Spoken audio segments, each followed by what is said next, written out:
Sabemos que una onda es una perturbación que se propaga.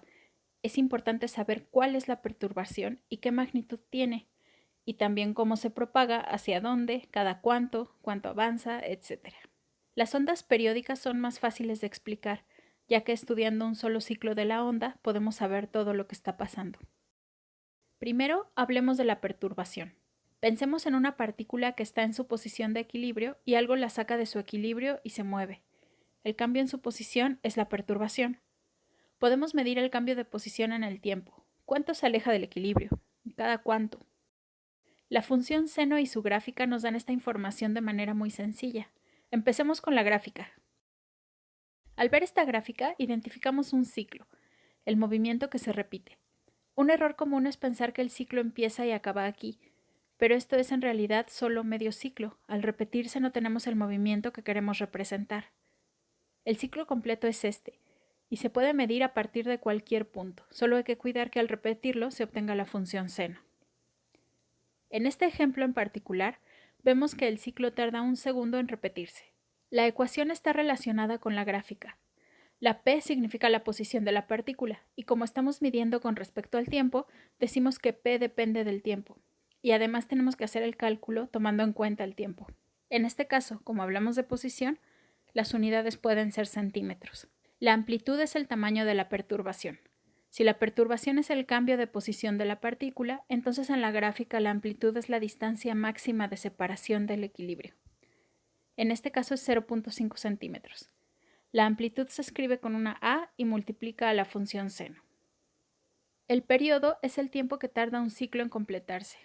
El periodo se escribe con una T mayúscula por convención. Tenemos que medir el tiempo que tarda un ciclo en completarse. En este caso es 1 segundo.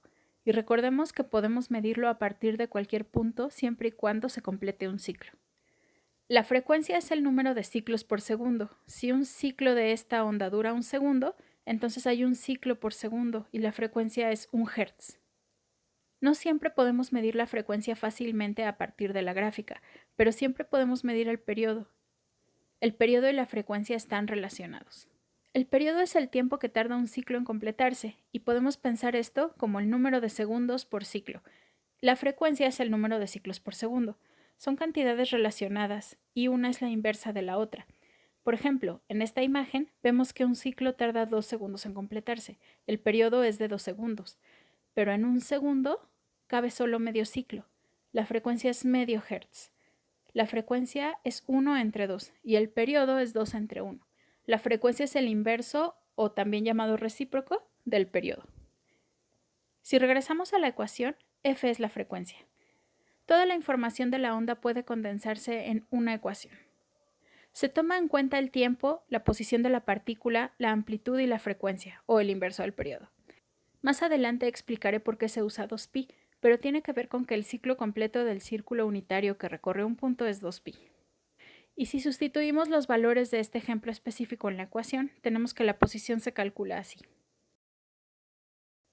Hay que recordar que ni la gráfica ni la ecuación son la onda en sí, sino representaciones de la onda que resumen la información que necesitamos saber de esta.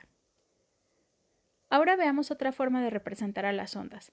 Ya no nos fijaremos en una de las partículas a las que la onda afecta, sino en el comportamiento colectivo de todas las partículas a las que afecta la onda. Para poder hacer esto, tomamos una foto. Con esta foto podemos construir una gráfica de la onda. Ya no estamos midiendo con respecto al tiempo, porque se trata de una foto. Ahora medimos con respecto a la distancia. Y lo que medimos de la onda es la presión. Podemos pensar que entre más partículas juntas haya en cierto punto del espacio, más presión hay. Así que en los lugares con mayor densidad de partículas hay más presión y en los lugares menos densos hay menos presión. En esta gráfica, la amplitud se refiere a la presión. La perturbación en este caso es el cambio en la presión. Y podemos medir ahora la longitud de la onda, que se escribe como una lambda, una L del alfabeto griego. Es el espacio que ocupa un ciclo de la onda, es decir, lo que mide en distancia un ciclo de la onda. Hay que tener cuidado con el nombre, porque la longitud de onda no se refiere a la longitud de toda la onda, sino a la longitud de un ciclo de la onda. Esta longitud se mide en unidades de longitud, como los metros y los centímetros.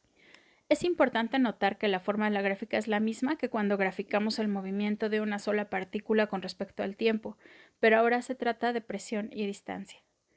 La ecuación es también esencialmente la misma, pero en lugar del tiempo se usa la distancia, en lugar de la posición, la presión, y en lugar del periodo, la longitud de onda. En resumen, podemos representar a una onda de varias maneras. Las representaciones más comunes, por ser muy prácticas, son las gráficas y las ecuaciones. Los parámetros más importantes son la amplitud, el periodo, la frecuencia y la longitud de onda.